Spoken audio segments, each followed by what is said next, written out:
Hello everyone, and welcome to some more horrific news. Right, it looks like the Alien Romulus teaser trailer has sparked off some things, so we're trying to get more news now. So I've got this article in Bloody Disgusting. As always, the original link will be in the description, so feel free to check it out and obviously show these guys some support for their producing these things. Right, so Alien Romulus takes place 20 years after the events of the original Alien. Here's the timeline breakdown. Okie dokie then. As I said, I had no interest in this until I heard it was Fede Alvarez and I saw the trailer. So as I find out more things before August and the release of the movie, I'll keep you up to date.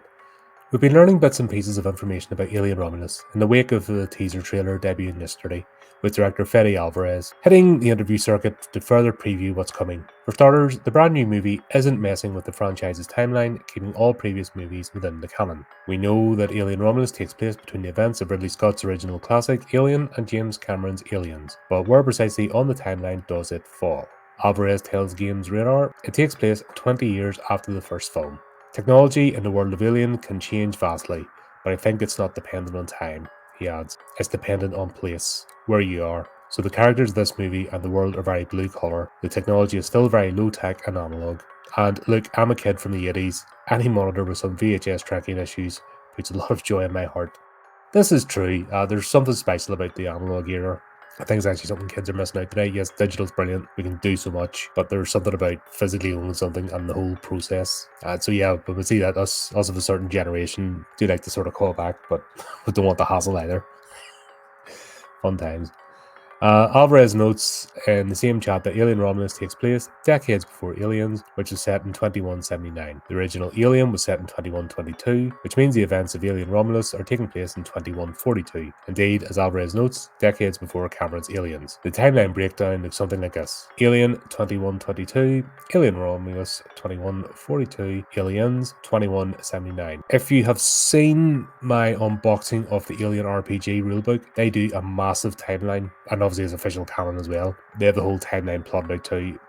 What I might do actually, give me 1 second, I know I'm recording this. Yep, so if those that are familiar with the Alien RPG, if you go to page 14 in the rulebook, you'll actually get an entire timeline starting from 2023. It goes right up. So this is coming 2142. Yep, so basically there's an event here they have put in 2137. Nostromo's flight recorder is salvaged and brought to Sevastopol Station. Station is destroyed and it plummets into the atmosphere of planet KG-348. Mendel Station on the outer rim also disappears. 3 years later, contact is lost with Sagan Station LV-4440 and the Right Iberra Way Station as well. In response, the first anchor point station is established between the core systems and the outer rims to allow for safe passage to and from the frontier. Right, so the events of Alien Romulus, so this is Romulus Research Station, has happened just after the establishment of Anchor Point Station. Now, anyone who plays the role-playing game understands Anchor Point is a major, like I said, is a major wayfaring point between this, basically the core systems and the outer rim. Yep, and then basically Omnis is going to fit in here, and then there's quite a few events between that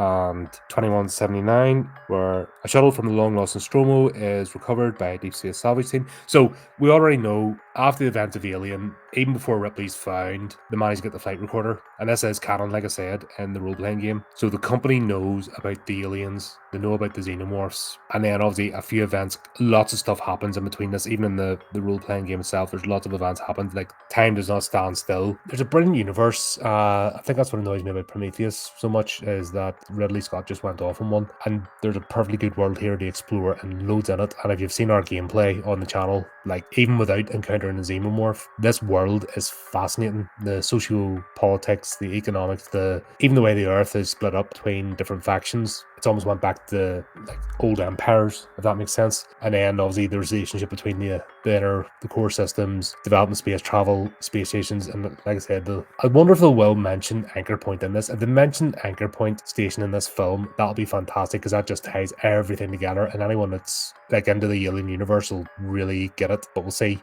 Anyway, I suppose I better get back to this article and stop waffling. This will be like a 20-minute video. So Alien Romulus will be released only in theaters 16th of August 2024. In the new movie, while scavenging the deep ends of a derelict space station, a group of young space colonizers come face to face with the most terrifying life form in the universe. Oh, and that is it. Right then. Sorry, I thought it was going to be more of the article. I was going to waffle on. So, like I said, I thought they were stealing the ship or something, because that was one of the rumors that was floated about. But no, they're scavengers. So the space station that Romulus has been, obviously there's a reason why it's derelict.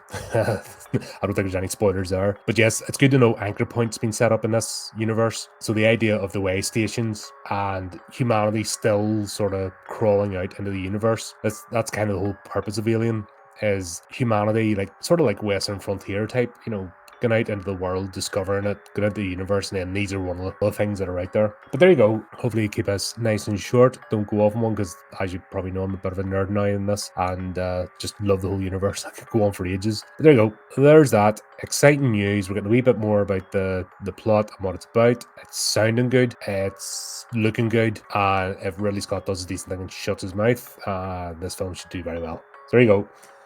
As I find out more news, I'll let you know, but just as I say, keep up to date with the channel, do the type of clicky things. Until next time, keep it creepy, keep it horrific.